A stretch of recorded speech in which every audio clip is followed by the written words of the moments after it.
What's up, you guys? Back for another comparison video since you guys love it so much. Today, we're going to be talking about the differences between our turbo kits, Gen 1, Gen 2. Anything that you need to know will be in this video. Let's get right into it.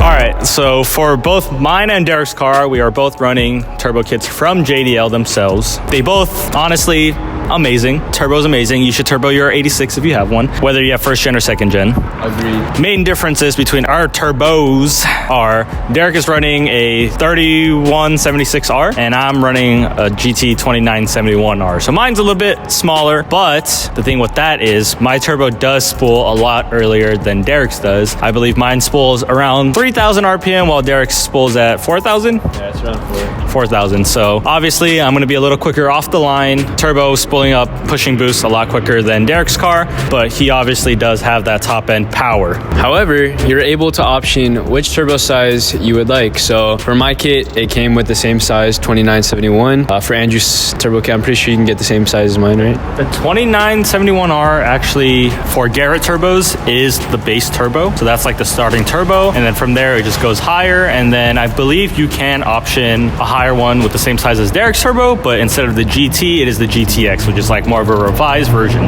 of that size.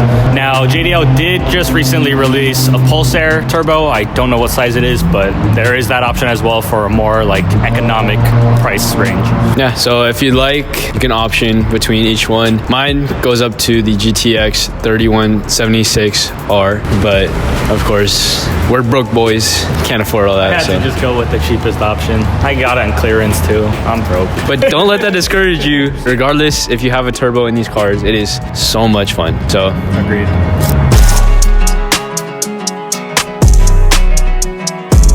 All right, let's move on to fitment with these turbos. So they are fabricated in a way to where they're supposed to just fit in the car out of the box without any bending, welding, or anything to what you get. So basically, you just have to remove the bumper, kind of move things here and there, and then just literally put the turbo in there, which makes it so much easier. Obviously, there are other turbo kits out there. I believe there's P&L. I don't know if there's one for the Gen 1. I think there is, right? I don't know. I'm pretty sure there is. Oh. There probably is. But I believe with P&L, you do have to fabricate like some things with your car or kind of like cut some things on your car to install it. But with JDL, they make it as consumer friendly. So we went with that just because it was a more easier option for us. But yeah, I'm sure this JDL kit does stand up well to other kits as well. Obviously, with different types of way of designing, obviously you could push more power here and there. But for what we wanted, JDL was perfectly fine for us. I do want to add one thing really quick. With the JDL kit for the Gen 1s, if you're going to go ahead and install that, keep in mind your stock bash bar does not fit. So I found that out after, but yeah, you're gonna need an aftermarket bash bar. So I went ahead and got the JDL bash bar to go ahead and reinforce the car a little bit to bend my frame if I get into an accident. But that is the only downside with the Gen 1 kit. Yep. Yeah. So yes, the turbo kits don't have to be cut whatsoever. They're bolt-on turbo kits. However, with the placement of things, is a little bit different between the two. My turbo sits a little bit closer to the driver's side, where the intake is going to be sitting inside of the actual engine bay. Andrew's kit, on the other hand, on the Gen 2, his turbo sits more towards the center of the car, and his intake actually runs through where the stock like intake piping goes, like he's showing over there. A little behind the bumper right here where the stock intake would. Yeah, right in this section on my car, that is where my blow-off valve sits, as well as the piping to go towards the intercooler. Oh, whoa. Yeah, it goes straight down towards the intercooler, and yeah, that's another difference between the two kits. Mine is a little bit nicer because I feel like I have a little bit more room. I don't know, it could just be me. I also bought slim fan shroud. Oh, that is another thing I forgot to mention. If you do get a bigger sized turbo, you're going to have to get a slim fan shroud, or else you're running into fitment issues. So unless you want to cut your fans like Andrew did, you don't got to do that. Yeah, he did that because he's being a little lazy. but we saw your comment. We did fix that, by the way. Thank you for that comment. We reclocked the turbo. With that aside, if you do get a bigger turbo, you do have to get a slim fan shroud for the cars, or else the turbo is not going to fit. So that is another thing to keep in mind that I completely forgot about. So another difference between the two kits is the intercoolers, as you can probably tell.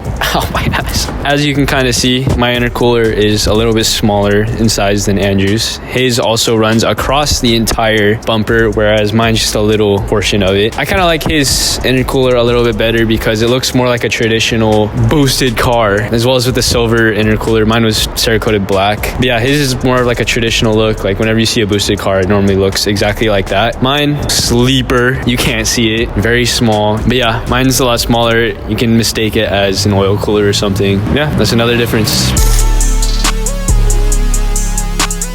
Alright, so getting into the power differences between the two turbo kits, obviously there's going to be a difference because the Gen 2 is the FA24, 4 more liters, 0.4. Imagine 4 liters of displacement. Holy shit, it'd be a fucking Porsche engine. 0.4 liters of displacement, bigger engine means more power, obviously. So that again is going to come with the downside of the Gen 1 kit is not going to be able to handle as much power. Hold on one second. The max amount of power that you can put into the Gen 1 is not going to be anywhere near as close as the Gen 2. I believe most people say on a stock block for the Gen 1, you're going to be sitting around 350 to 400. You can get away with very minimal problems, but once you go over that 400, that's when your rods are going to be fucking sent through the roof. Gen 2, on the other hand, you have K24 Austin and Chris Borges. Like we mentioned in a previous video, they were able to get, what, 550 or something? 550 to 600. 550 to 600 out of their stock blocks in the second gen. So I'm assuming you can sit somewhere around there pretty comfortably. K24 Austin ran that for, yeah, I think it was over 10,000 miles or something. Like yeah, that just goes to show, I mean, Gen 2, obviously, more power. I did want to add, if you plan on pushing that power, just expect reliability issues. Yes, you can push that much power, but it's a Subi engine. You're always kind of risking something there, but always just make sure that you do check up that pickup tube when you replace the oil pan for your kit. Obviously, if there's RTV clogged up there, your engine's gonna blow. I know that. Engine's gonna blow on stock power, so just make sure you check that, and then you should be on more of the safer side then. But just wanted to add that, you know, because don't think you could be going pushing 600 and nothing's gonna happen, because things will happen.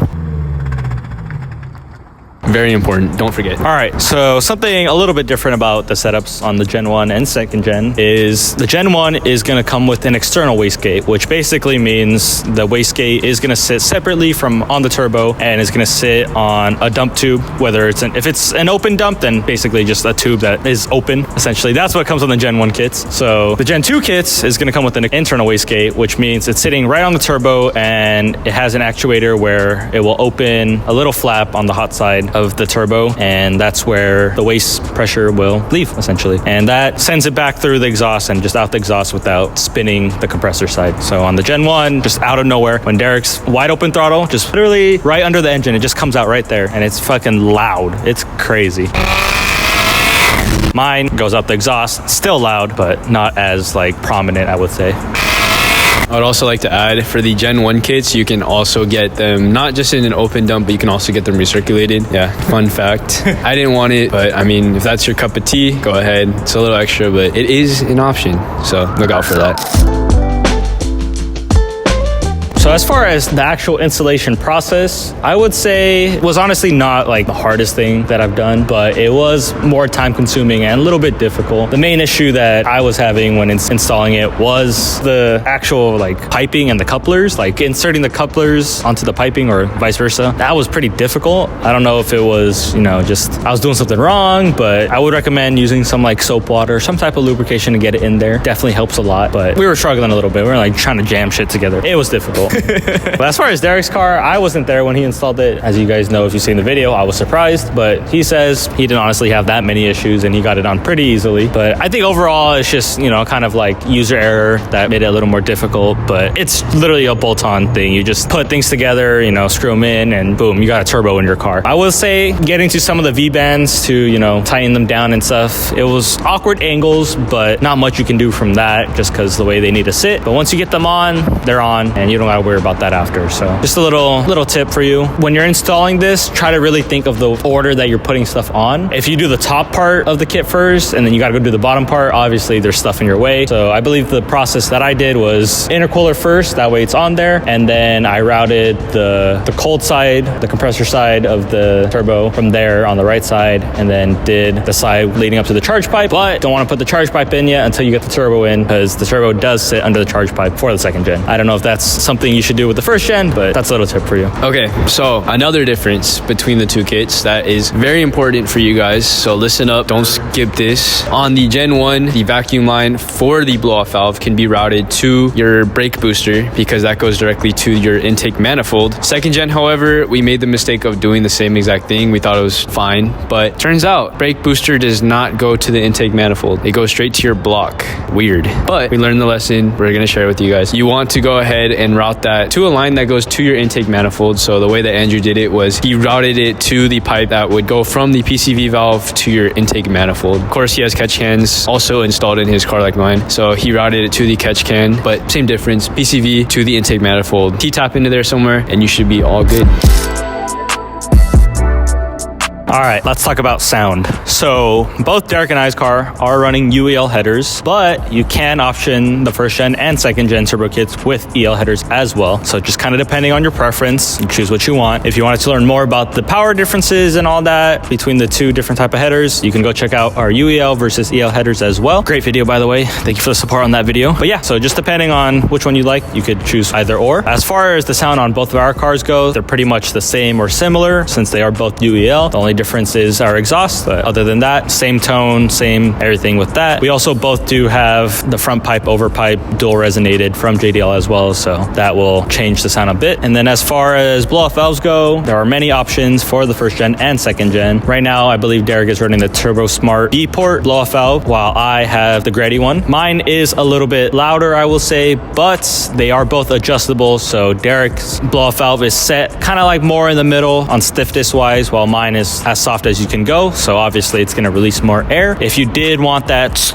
noise, you will tighten the blow-off valve a little more. That way the air rushes out of the turbo versus the blow-off valve. Now that's a little like iffy. It's not really recommended as turbo surge isn't the best for your car or your turbo, but when it's like low boost pressure, it really isn't going to do too much. But if you want to maximize the longevity of your turbo, I would recommend having it on the softest setting. That way any extra pressure when you let off your throttle will escape from the blow-off valve. But they both sound amazing. Love that stuff. Okay, so something that you guys might have been waiting for. Pricing. Yeah, look at his. We don't talk about this one. So pricing between the two, obviously, first gen is a little bit cheaper. Second gen more expensive. Starting price for the first gen is going to be somewhere around the 4,000, a little over 4,000, and then the pricing for the second gen starts around 6,000. So of course these are really big numbers, but obviously that gets you into the game. Where the price starts to fucking skyrocket is based on which turbo you actually get for your car. So based on that, as well as depending on like all the upgrades and options you get with JDL, that'll also boost up the price, but the main difference is going to be the turbo size. So the amount that I paid for my turbo and all the options, I basically got all the options just because it made the turbo kit a lot more easier to install and easier to deal with for the long term. But mine came out to be around 8,000-ish, maybe a little more, maybe a little less, somewhere around there. But Andrew's kit came out to be around the same price, around 8,000, maybe a little more, maybe a little less. But again, he has a smaller turbo. It's pretty average, I think. It might be, it's even a little big, you know, like. Nah. But yeah, mine was basically on the second to biggest turbo that you can get for my kit, and then Andrew's was one of the base at the time. Yeah, of course they added more stuff since he bought it. However, the kit still like kicks. That thing is fast. So that's the price differences. Of course, it'll get a lot more expensive with the higher upgraded turbos that you go, but that's kind of around what you would expect to pay for one if you wanted something pretty decent. It's worth it. Miles per gallon. That's always the saying that I tell myself every night when I cry to sleep because I am broke. Worth it though. It's fun. All right, so there you have it. That's the Gen 1 turbo kit from JDL versus the Gen 2 turbo kit from JDL. Hope you guys enjoyed the video. Hopefully this helped you kind of like, I mean, maybe you have a Gen 1 and Gen 2 and you, there's just a little bit of a difference right there if you were wondering, or if you have a Gen 2 and your buddy has a Gen 1 and you're trying to figure out how to make your car better than his, there you go. But yeah, hopefully you learned a little thing or two on purchasing a turbo kit for yourself. It is Black Friday time while we're filming this. Christmas is coming up, so maybe you can, you know, ask that uncle who's into cars too and be like, hey, turbo kit sounds kind of nice right now. I don't know, Christmas, you know, Christmas presents. But yeah, hopefully you guys decide to get a turbo for your car as well. Maybe we can convince Matt to get one for his Miata. Who knows? They started selling their turbo kit for the Miata again as well. So he's over there like shaking his head. No, not for now. Not for now. But yeah, that's the end of the video. Hopefully you guys enjoyed. Like, comment if we missed anything or if you have any input on what we said. You know, we could be wrong, but let us know. And subscribe if you enjoy our content. You know, make sure to go watch all our other videos as well. All the versus videos have done pretty well in the past, so obviously you guys enjoy watching those. Yeah, let us know what you want to see next. Hopefully we get some more videos of the actual turbos out to you guys so you can listen, see, and experience what they are through our videos. And yeah, that's gonna be the end of the video. Once again, Car Antics out.